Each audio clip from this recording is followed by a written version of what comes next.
Hi guys, it's Ellie Di Julio. This is the first installment of the Patron Q&A series.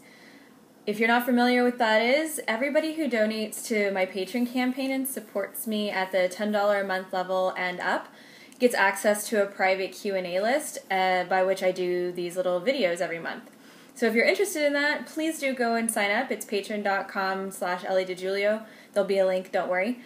And we have 8 questions this month. Everybody was really good about it, getting in at the very last minute. So we'll go ahead and start that without delay.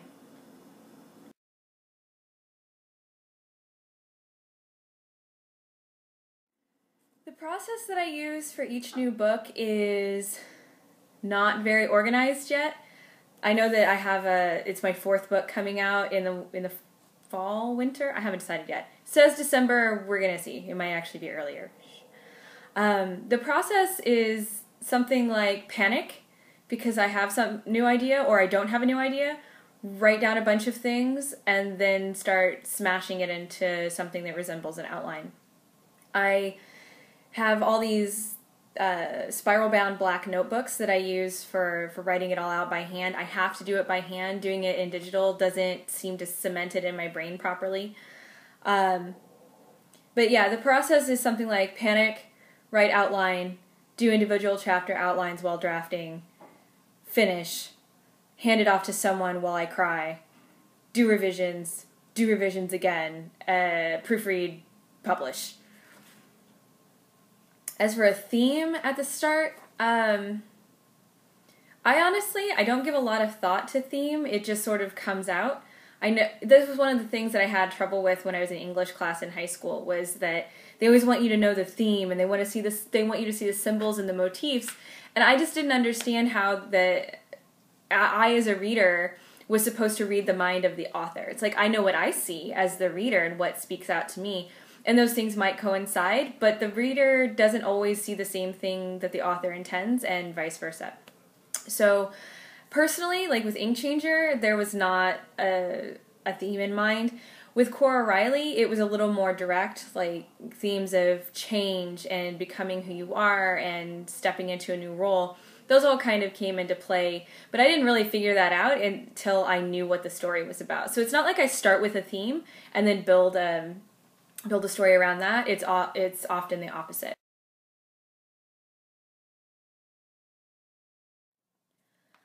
I got interested in writing my own books because I just thought that was a cool thing to do. It's not even that I thought I had a great story to tell, or I thought that it was important to do, or that it was my life's calling or whatever, but my mom used to bring home these little blank books with hard backs that were blank on the outside too, and my brother and I would write stories in them, even as little kids in elementary school, when most of everything was like rip-offs of Cloudy with a Chance of Meatballs, and which in fact Kids was a book before it was a movie.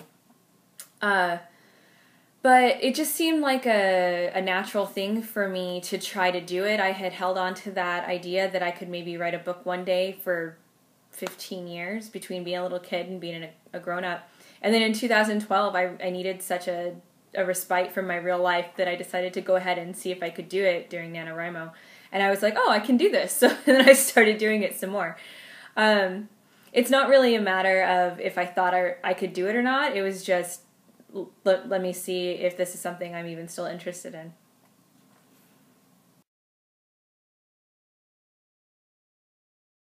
The last book I read was The Blue Blazes by Chuck Wendig, and it was so good, it made me wish that I hadn't started writing Forgotten Relics. It's a story about a divided New York City where normal humans live above ground, but there's this entire underworld full of goblins and zombies, and magic is very much alive in the world, but normal humans don't know about it. And this character, Mookie Pearl, which is such a great name, this big mountain of a man with a meat cleaver who likes to make his own charcuterie, is part of a mob organization, and there's all kinds of stuff going on, and it's only the first book of a series.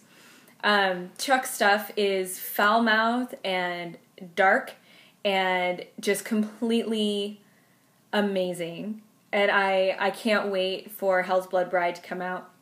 the second book in the series. And right now I'm actually reading Earth X, which is a comic book series that takes place in an alternate universe where the Watcher is training a new a new replacement. And so it's going over several alternate possibilities, including a female Thor, which is why I got really confused when everybody was talking about how pissed off they were that the new Thor is female in the current timeline, because in Earth X, Thor is female. And I was like, okay. Anyway, but yeah, so I'm reading comics now, and I just finished Chuck Wendig. I have a stack, which is unusual for me. I have a stack of books that I haven't gotten to, including Tarnished by Karina Cooper, Hounded by Kevin Hearn, and Lycopolis by Ali Luke.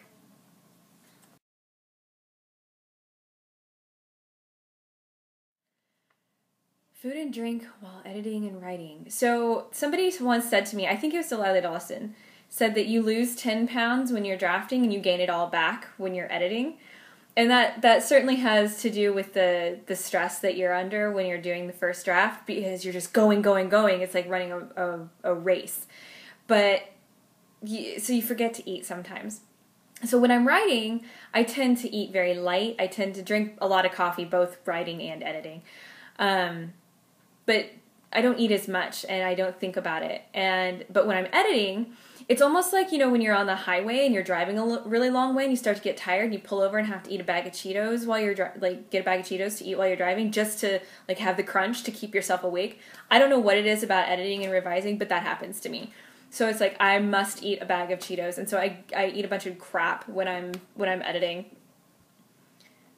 For choice of music, I almost always have to have music that has no lyrics, because if someone is talking or speaking in any way, I start to type what I'm hearing, and I get involved in what's being spoken. And so it's very difficult for me to focus on the actual words I'm writing or editing if there's sound. But I like to listen to Pretty Lights. I've been listening to Death Mole, which is interesting. You should look that up. And Adam Hurst. And there's some Suburban Jungle mix on, that's what it's called, Suburban Jungle mix on YouTube that's been really great.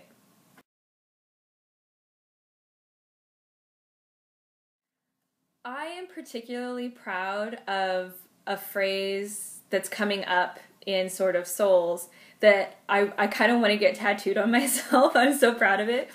And the sentence is, real life is so much more complicated than stories. And in the context that you're going to see it in, it's especially poignant. It's almost as good as the "You Owe Me a Quest" line from Cora Riley, which is by far the fan favorite for scenes in any of the books I've written so far, where Cora meets the mistress and insists that she is the hero of the story, and there's no one else here asking for a second chance. So you need to give me this quest. You owe me a quest. That makes me the hero, and you owe me a quest. Sometimes you just come up with stuff where you're like, oh, that's so good. And you're not sure whether to be proud of it or if it was just dropped to you out of the air.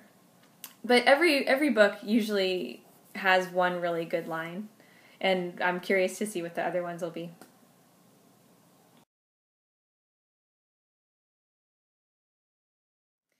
So I did do my first convention here in Hamilton, ConBravo, as a vendor, and it was good. I made back almost to the penny the amount of money that I invested in the table. So I made $2 extra, which was great, because then at least I'm even, if not in the black. It taught me a lot about table design, and I hate the fact that candy on your table works to get people to talk to you. For some reason, I feel like that's really rat in a maze sort of thing, and I hate that it works, but it totally does. And we had, in the patron community there, Megan was amazing. She totally street teamed, and I am gonna get her a t-shirt and continue to have her do that, because she went out and gave out business cards and was really straightforward about talking to people, which is helpful because I get nervous about that. So having a person on the ground while I am at the table is super helpful. And FanEx is coming up here in a couple of weeks, and there's I don't know, what, like 25 to 50,000 people that come through there, where ConBravo was like 4,000. And so I'm going to up my game a little bit. I got some other stuff to put on the tables. I've got, we're trying to figure out a way to get digital sales at the table, because most people are reading on their Kindles and Kobos. So I want to figure that out.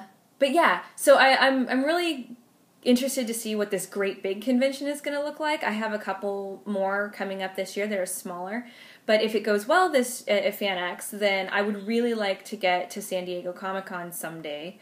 Denver Comic-Con, Planet Comic-Con in Kansas City, that's, you know, my hometown. I wanted to go to World Fantasy Con this year in DC, but it's super expensive. So yeah, I'm enjoying cons. We'll see how I feel after FanX.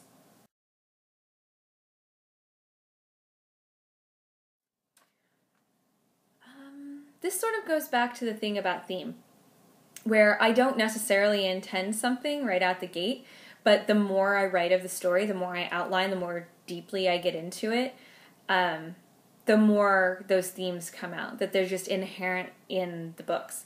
And so by the time I get to the end of it, especially with Cora Riley, I do want readers to see what I see in it. I want you to see the hope and things can change, and that you're not locked into one thing, and that you have something that makes you special. But like with Ink Changer, I had a lot of people talking to me about themes that I didn't intend, and symbols that I didn't notice, and motifs, because I was just writing. I was just doing it to do it. So I really I love hearing what people are seeing in it, because it informs me. It lets me know what subconscious things are there, which lets me build, and I can actually start weaving those things in purposefully in later work.